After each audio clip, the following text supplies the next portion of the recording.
É assim ou não é, pessoal? É isso que a gente tem aprendido nos últimos séculos. Não existe nada, nem ninguém, além de nós mesmos. Mas essa não é a mentalidade bíblica. Essa certamente não é a perspectiva que nós cristãos temos e que, portanto, você já pode abrir sua Bíblia lá para 2 Coríntios capítulo 5. 2 Coríntios capítulo 5. O contexto aqui ele é muito simples. Paulo angustiado entre o continuar vivo no corpo, lidando com todas as limitações que a sua humanidade trazia, com todas as limitações que o próprio corpo trazia, e que por causa disso ele não poderia estar com Deus presencialmente já nos céus. Ou seja, enquanto eu estiver nesse corpo, eu não posso estar com Deus, por causa das limitações. Mas Paulo entende que a glória maior está justamente naquilo que nos aguarda do que propriamente no que já temos. E sabe quem é que está falando isso? Ninguém menos do que aquele que foi arrebatado ao terceiro céu, viu coisas que transcendem a capacidade da linguagem humana de retratar, que transcendem a capacidade de qualquer indivíduo explicar. E ele sabia então tudo o que o aguardava. E essa crise de Paulo, essa tensão em Paulo, ela é real, porque eu sei tudo o que me aguarda, mas enquanto aqui eu não posso viver lá. E aí então Paulo diz o seguinte, verso 5. 2 Coríntios capítulo 5. Ora, foi o próprio Deus quem nos preparou para isto, outorgando-nos o penhor do Espírito. Temos, portanto, sempre bom ânimo, sabendo que, enquanto no corpo, estamos ausentes do Senhor, visto que andamos por fé e não pelo que vemos. Entretanto, estamos em plena confiança, preferindo deixar o corpo e habitar com o Senhor. Pois foi para isso mesmo que Deus nos preparou, outorgando-nos o Espírito Santo. Isso mesmo que tudo aquilo que nos aguarda na eternidade, que eu quero chamar de eternidade futura. Naquele momento em que a dimensão de tempo e espaço simplesmente não mais existirá. Em que a simples presença de Deus nos bastará. Foi para isso que Deus nos preparou, foi para isso que Deus nos salvou. Ou seja, o projeto de Deus para nós, galera, não é um diploma, 2 ou 10 pregados na parede do seu escritório. O projeto de Deus para você não é uma conta bancária gorda que te habilita a viajar o mundo. O projeto de Deus para você não é simplesmente o casamento com alguém ou qualquer outra coisa que depois da sua morte não subirá contigo para a eternidade com Deus. E a garantia de que exatamente o que Deus nos preparou é o que está lá na frente e que no momento certo experimentaremos tudo isso, é o Espírito Santo presente em nós. Lembra que por diversas vezes a Bíblia nos diz que o Espírito Santo habita em nós? Que somos morada do Espírito, templo do Espírito. Por quê? Porque a garantia da presença do próprio Deus, que quando naquele tempo futuro chegar o momento de eu experimentar absolutamente tudo que a redenção em Cristo quer dizer, eu não ficarei para trás. Eu não serei confundido, porque o Espírito testemunha e o Espírito prenuncia hoje tudo que eu experimentarei amanhã. É a garantia, ele é o penhor. Ele é a certeza de que quando Cristo voltar, eu não ficarei. Que no julgamento final, eu não vou para o lado errado. Então Paulo diz que nós fomos preparados para tudo isso. E a certeza de que usufruiremos de tudo isso é o Espírito Santo em nós. É aquela esperança que nós temos. É o bom ânimo que Paulo fala no verso 6. E temos, portanto, sempre bom ânimo. O bom ânimo, porque ainda que passando por dificuldades no tempo presente, os nossos olhos não estão simplesmente neste presente momento, senão naquilo que nos aguarda. E aí então Paulo diz, ora, ou visto que andamos por fé, verso 7, visto que nós andamos por fé e não pelo que vemos. o que me faz aguardar, ou o que me dá a certeza de que o que me está prometido é real, é justamente a caminhada de fé que eu tenho com Deus. Visto que nós andamos por fé e não pelo que vemos. Talvez aqui esteja um dos conceitos mais complexos na Bíblia toda e também na nossa própria realidade cristã presente. Em que consiste a fé?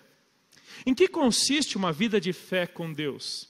Que caminhada de fé é esta que me faz viver o hoje à luz e pela ótica da eternidade?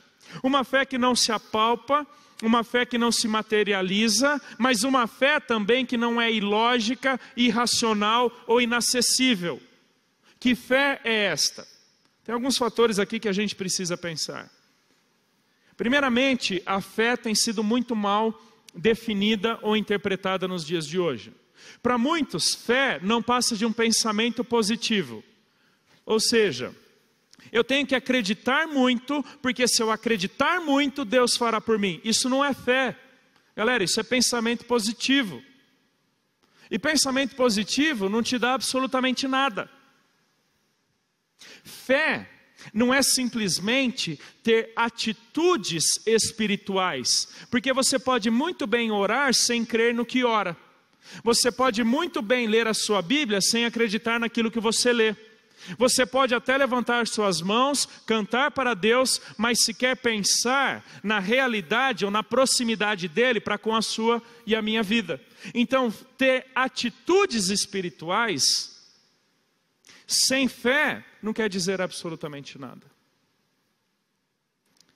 3 palavras que eu gosto de usar para definir fé. Fé é crença, fé é confiança, fé é dependência em Deus. Crença, com base naquilo que Ele próprio sustenta como conteúdo da minha fé. Abra sua Bíblia lá em Hebreus, capítulo 11, versículo 1. Hebreus, capítulo 11, versículo 1.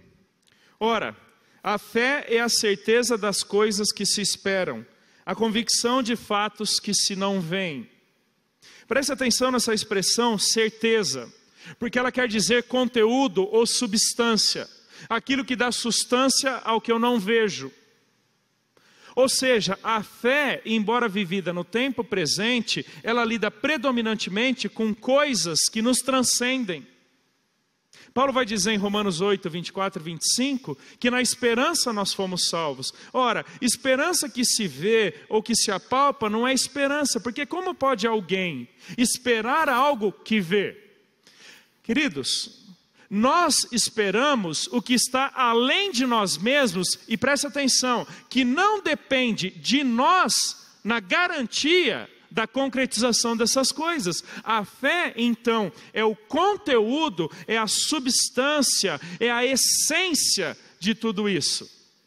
Porque Deus já me permite viver um pouquinho hoje, tudo aquilo que me aguarda no amanhã. Isso é esperança. Esperança não é só ter pensamento positivo que um dia vai estar com Deus. Esperança é a garantia de que Deus prometeu e portanto vai acontecer. E pela fé, como que por antecipação, eu já experimento, eu já curto, eu já vivo um pouquinho de tudo isso hoje. É por isso que Jesus fala em João 17, que a vida eterna é esta, que te conheçam a ti, Deus único. O que é que nós faremos por todo sempre na eternidade? Conhecer e glorificar a Deus. Não é algo que nós já podemos fazer um pouco hoje? Então a fé é a substância, é o conteúdo, é a certeza, é a essência de que tudo aquilo que nos aguarda, eu já posso vivenciar um pouquinho no tempo presente. É por isso que nós andamos por fé. É por isso que Deus nos chamou, presta atenção, para uma jornada, uma caminhada de fé. Eu não gosto da linguagem evangélica presente, que diz o seguinte: você tem que dar um passo de fé. Galera, Deus nunca nos chamou para dar um passo de fé. Porque o passo de fé dá a seguinte ideia, preste atenção aqui para mim, porque esse conceito ele é mais visual. Eu vou caminhando na minha vida, no meu trabalho, na minha família, nos meus sentimentos, na minha agenda, nos meus propósitos de vida, nos meus planos. Chega um ponto em que eu travo, porque eu não sei o que vem depois daquilo, ou o que eu devo fazer depois daquele ponto que me travou. Então vem alguém, ou nós acreditamos, que nesse ponto nós temos que fazer o quê? Dar um passo de fé. Como que se lançando no acaso, como que se lançando ao nada, porque eu não sei o que me espera depois daquilo. Pergunta, o que você fez antes aqui? Como é que Deus te chamou para vivenciar os momentos prévios ao da tensão? Porque se você viveu simplesmente pelas tuas próprias capacidades, ou pelas tuas próprias condições pessoais, ou pelas suas próprias crenças, você perdeu uma baita de uma oportunidade para viver pela fé, inclusive durante aquele momento de vida que você achava que você tinha controle. Galera, Deus não nos chamou para dar um salto de fé, como Søren Kierkegaard, filósofo dinamarquês do século XVIII para o XIX diz. Deus não chamou para um salto de fé. Deus chamou para o quê? Uma caminhada de fé. Até naqueles momentos em que eu acho que eu supostamente tenho controle. Porque na verdade você não tem. Porque os princípios norteadores de toda aquela caminhada não são os seus, são os de Deus. Você percebeu como nós somos mais carpe diem? Você percebeu como nós achamos que podemos levar a vida até um determinado ponto por nós mesmos, e quando nos vemos sem opção, apelamos à fé? Eu diria que para muitos, especialmente para essa juventude evangélica brasileira atual, a fé não passa de um escape. Não sei o que fazer, apelo para o desconhecido. Pergunta, quem conduziu teus passos anteriores ao momento da crise? Até o momento do que você não sabe o que fazer. Preste atenção que Deus nos chamou para uma jornada de fé. Deus nos chamou para uma caminhada de fé. Porque a expressão aqui utilizada por Paulo, ela dá a ideia de a fé como um estilo de vida, ou como a mentalidade que coordena ou governa absolutamente tudo aquilo que eu faço, tudo aquilo que eu tenho, tudo aquilo que eu sou. Então eu sou o que sou pela fé, eu faço o que faço pela fé, eu tenho o que tenho pela fé, não apenas naqueles momentos ou naquelas encruzilhadas existenciais que eu não sei o que fazer. Você consegue pensar em termos da fé no momento de uma prova para a qual você já estudou?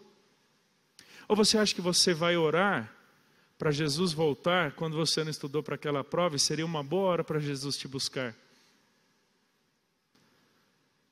Querido, sabe qual é o nosso problema? Nós dividimos a existência, a realidade em porções.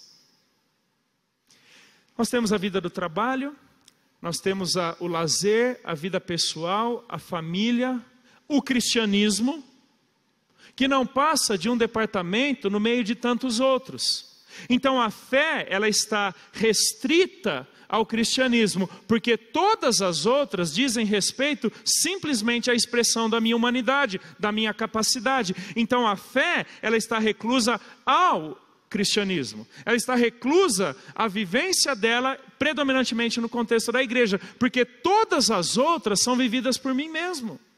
Interessante que essa foi a proposta filosófica de um camarada no século XIX, 18 para o 19, que ele vai dizer o seguinte: a razão, ela lida com as categorias, ou ela lida com tudo aquilo que é palpável, tudo aquilo que é definível. A fé, o transcendente, o espiritual, lida com uma outra realidade, que só faz sentido naquela outra realidade. E essas duas dimensões, esses dois âmbitos, nunca se encontram. É por isso que no nosso tempo, qualquer expressão de fé não passa de algo estritamente pessoal, que deve ser guardado para você e não comunicado em público. Como alguns vão dizer, é questão de fórum íntimo. É lá dentro, não verbaliza não. Um tempo eu vi uma charge do futebol norte-americano, da NFL, que dizia o seguinte: isso foi real, 2 jogadores, um deles, aquele que assumiu pela primeira vez na história da NFL a homossexualidade, e aquele jogador veio a público para comunicar sua opção sexual, e ele foi celebrado pela mídia, foi celebrado pelos torcedores de tal forma de no mês seguinte a camisa dele ser a mais vendida em todos os Estados Unidos. Em contrapartida, Tim Tebow, um cristão, até então quarterback de um time, expressando a fé dele em Cristo Jesus, não apenas nas suas jogadas, mas também nas suas entrevistas. E a mídia se voltou de tal forma contra o Tebow, que disse o seguinte: guarde a sua fé para você. Entendeu o mundo que nós vivemos? O espiritual é problema pessoal. Sabe quem tem feito isso? A gente. Que não deixa a fé entrar na universidade, que não deixa a fé dominar o laboratório, que não deixa a fé adentrar no ambiente de trabalho, de tal forma governar os meus valores, demonstrando que não existe a ética de Cristo e a ética do mercado. Queridos, Deus nos chamou para andarmos pela fé. Quando? Sempre. Sempre. Então, ao invés de carpe diem, eu queria propor carpe aeternum. Viver a vida hoje, à luz da eternidade. Viver cada uma das minhas atitudes, estejam elas reclusas à minha casa, ao meu ambiente de trabalho, à universidade, ou quem sabe até ao ambiente de igreja, mas conforme a ética, conforme a ótica dos valores que me transcendem, porque são valores de Deus e não os meus próprios. Olha o que é que Paulo diz aí em 2 Coríntios, capítulo 4, versículo 17.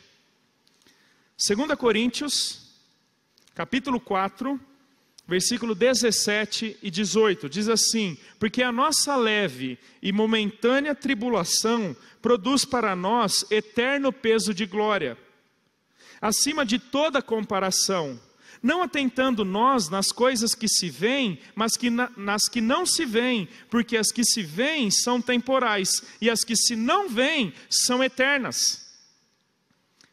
E por que Paulo tinha essa garantia? Porque o Deus que ressuscitou Cristo Jesus, o ressuscitaria, ainda que ele morresse, por causa do Evangelho, porque esse é o contexto do capítulo 4. Por causa do cristianismo, por causa do Evangelho de Cristo, ele era diariamente oferecido à morte como que um mártir. Mas o que é que fazia com que Paulo permanecesse fiel, continuando nessa jornada, a despeito do que poderia acontecer com ele?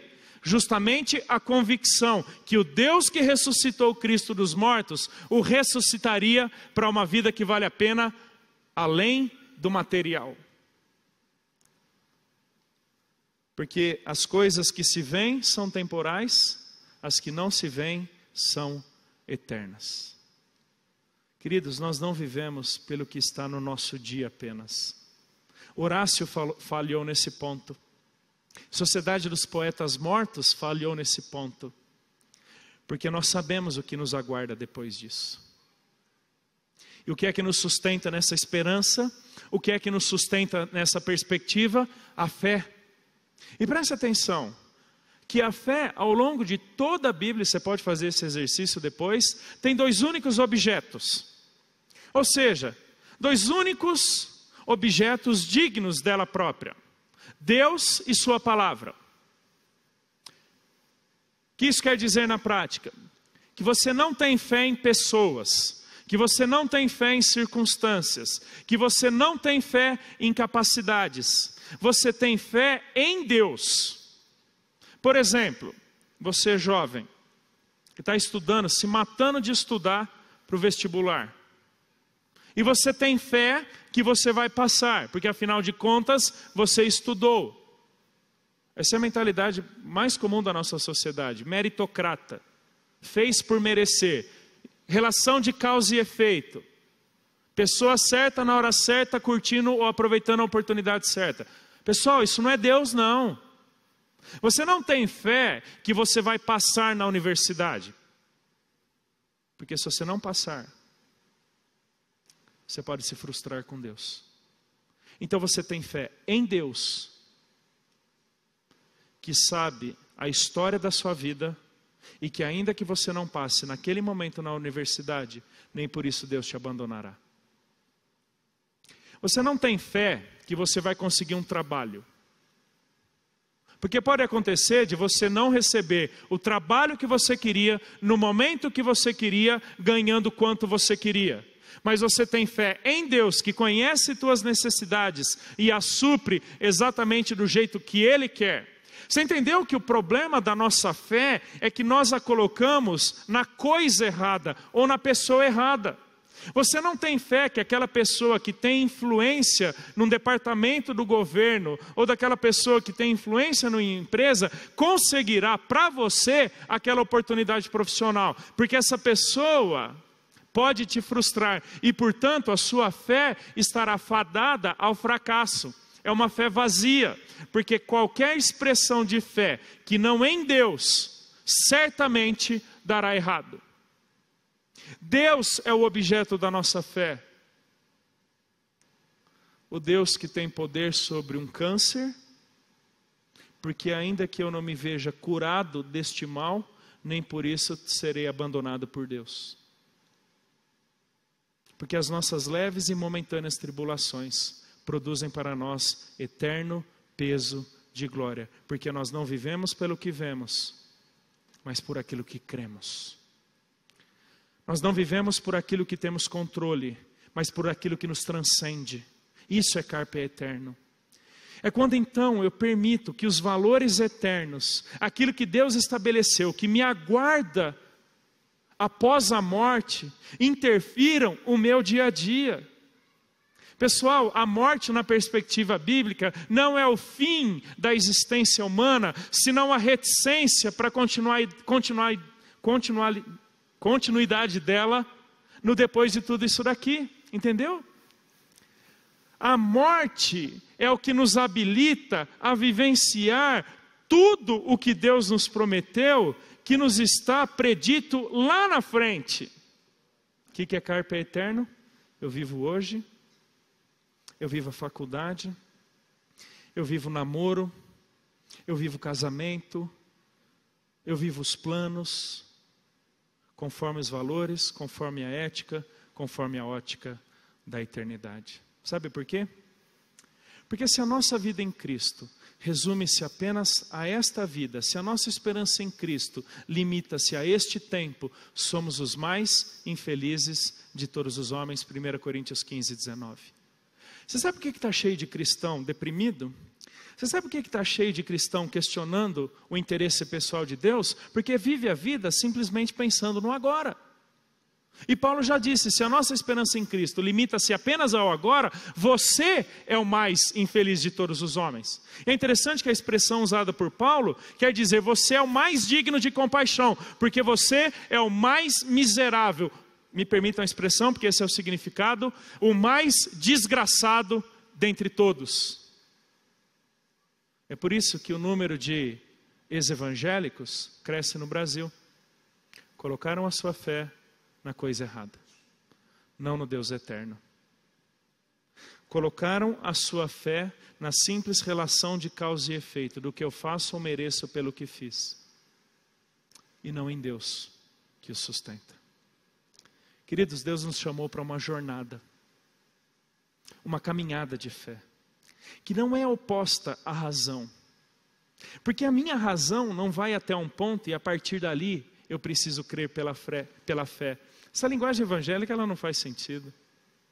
Olha aqui para mim, para muitos é o seguinte, até aqui eu penso, a partir daqui eu creio. Isso não é Bíblia. Porque até enquanto eu entendia, a minha fé era necessária, ela era fundamental para fazer dar sentido àquilo que eu entendia. E que naquilo que a razão é incapaz de lidar, a fé a sustenta como substância do que se espera. Enquanto entendo, creio.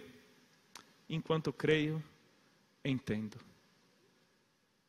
Não são paradoxos, não são tensões irreconciliáveis, são duas verdades coexistentes, em que cada uma delas tem a sua expressão própria. Carpe eterno, vivendo hoje, à luz da eternidade. Porque como Pedro vai dizer, e eu encerro com isso, como Pedro vai dizer, como o autor de Hebreus 11 nos dirá, nós somos peregrinos neste mundo. Ou seja, o nosso lar não é aqui. E como peregrinos, sabe qual é o nosso desafio? Amá-la mais leve possível, para que quando Cristo vier nos buscar, Ele não tenha que mandar um caminhão de mudança para levar toda a bagulheira que a gente cultivou nesse mundo. Que nós não sejamos arraigados, que nós não sejamos dependentes deste mundo, de tal forma a amarmos o hoje mais do que o amanhã. A olharmos para a volta de Cristo, não como a concretização da promessa, mas como o tolir de sonhos e projetos. Como peregrinos, a gente está de passagem. Numa passagem de qualidade. Não é só, como diz Karl Marx, como o ópio do povo. Não. Vivendo com substância, com dedicação, com santidade, com a consciência de que o que realmente nos espera em termos de significado de vida é justamente o que está no fechar dos olhos para este mundo e no abri-los para a eternidade com Deus. Quero orar por vocês, por mim, porque certamente temos um desafio. Como não viver apenas carpe diem, mas como viver carpe eterno. Podemos orar? Deus, o meu desejo, a minha oração, é que as nossas vidas no tempo presente sejam de tal forma influenciadas pelo Senhor e pela Sua palavra, que naquilo que somos, temos e fazemos, os valores, os princípios sobrenaturais, interfiram de tal maneira que decidamos não por aquilo que nos dá prazer momentâneo, mas naquilo que promove a Tua glória. Que as nossas opções não sejam reduzidas à vivência do momento em si, senão a oportunidade de fazermos deste momento uma expressão daquilo que vivenciaremos por todo o tempo na Tua presença. Deus, peço por essa juventude, que vive esse materialismo, que vive essa pressão absurda por curtir o momento, para que não abra mão do compromisso que tem contigo. Que não abra mão da Tua palavra, que não abra mão da esperança de um dia estar com o Senhor a favor de si mesmos. Sustente-nos, abençoe-nos, porque pela fé aguardamos e cremos que tudo que o Senhor prometeu realmente acontecerá. Amém.